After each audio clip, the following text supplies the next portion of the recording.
Welcome to an exciting new feature in Prolaborate, inline editing using a simple list view, powered by metadata to allow context-based model editing. The list view and inline editor are now enabled in all key model viewing capabilities of Prolaborate, making your experience even more seamless. List views, designed to resemble Excel-like interfaces, have always been the go-to choice for stakeholders when it comes to viewing and updating model information. But here's the exciting part. Whether it's the task of viewing and updating applications, managing data entities, or modifying requirements and use cases, the combination of list views and inline editors has consistently delivered the most sought-after user experience. Let's dive into the benefits. Simplified interface. No more navigating through complex menus and screens. With inline editing in list views, you get a straightforward and efficient way to interact with your models. Multiple sources to edit. You can now edit your models from various sources, including dashboard charts.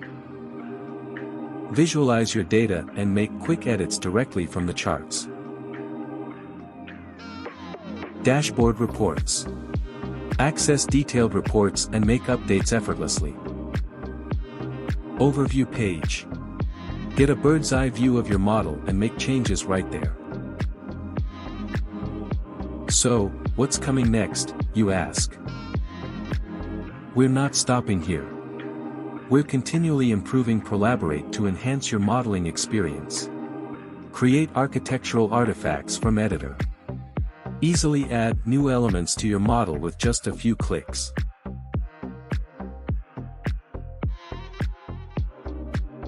We are redefining the user experience, ensuring that Prolaborate remains your go-to platform for all your modeling needs. Create relationship between artifacts. The inline editor enhances your modeling experience, allowing you to create custom relationship between artifacts. By seamlessly linking artifacts within the inline editor, Prolaborate introduces greater flexibility for business users and non-architects who may not be familiar with technical nuances. To explore this feature, upgrade to Prolaborate 5. For more information, visit our website.